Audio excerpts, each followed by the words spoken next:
Chair Jordan, since you're not a member of the committee, I will move that House File 3426 be recommended for placement on the General Register. Please proceed with the bill. Thank you, Mr. Chair, and thank you, members. This is the annual LCCMR appropriation. That stands for the Legislative Citizen Commission on Minnesota Resources. And it's a committee that spends the proceeds from our lottery that go into the Environment and Natural Resources Trust Fund, or ENRTF. There's a lot of acronyms, so if anyone wants me to repeat any of them, just raise your hand.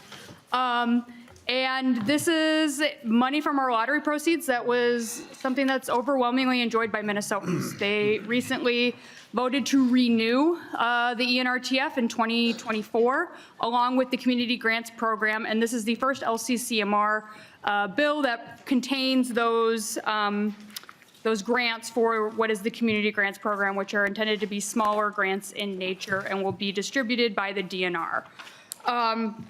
This engrossment of the bill includes 108 appropriations totaling $102.036 million.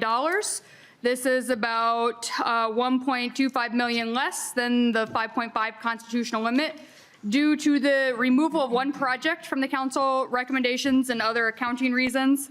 Subdivision 16 of the bill includes 11 extensions of previous appropriations. The total original appropriation amount for the 11 projects was $15.1 million, and the estimated amount being extended is $4.5 million.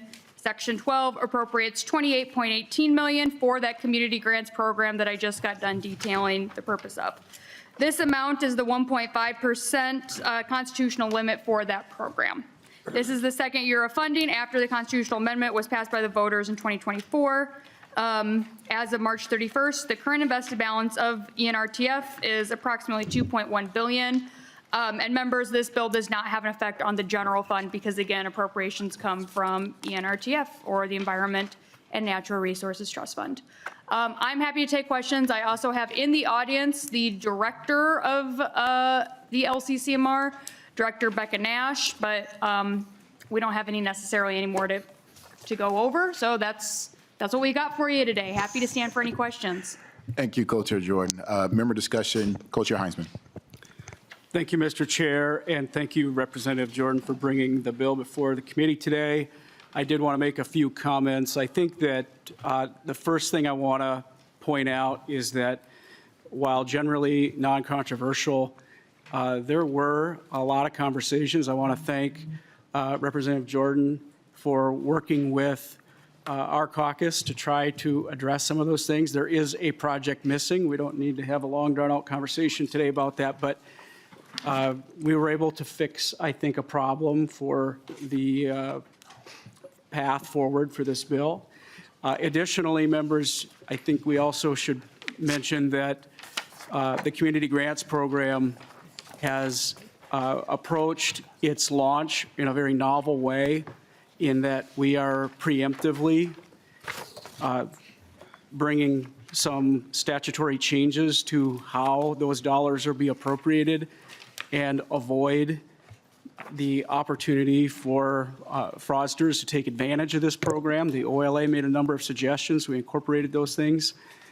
And I believe we're going to have a very, very good program available to work on a variety of projects. That I think arguably brings more accountability, than we otherwise would have had. So I'll leave my comments there. Thank you, Mr. Chair. And again, thank you, Representative Jordan. Co-Chair Koznick. Thank you. More generally, the proceeds for the Environment and Natural Resources Trust Fund come from proceeds from the state lottery. Has there ever been consideration on the projects or districts that a proportionality of the money from districts that put into the lottery, that they receive a certain percentage back or anything like that? What are those conversations been like? I've never served on that. Co-Chair Jordan, or if you want to phone a friend. Mr. Chair, Representative Koznick, I have not been part of those conversations. I don't know. I'm looking at Director Nash, who's shaking her head. I think one thing that I think is a great thing about the ENRTF is that it benefits all Minnesotans. There are projects in here that go to the University of Minnesota to advance scientific research, to address PFAS mitigation and testing. There's been a lot of work done in here to fund RT Quick, which is a rapid test for determining CWD, which is a brain disease in deer that could have effects on humans. There's also parks and trails funding and outdoor recreation opportunities in every corner of this state.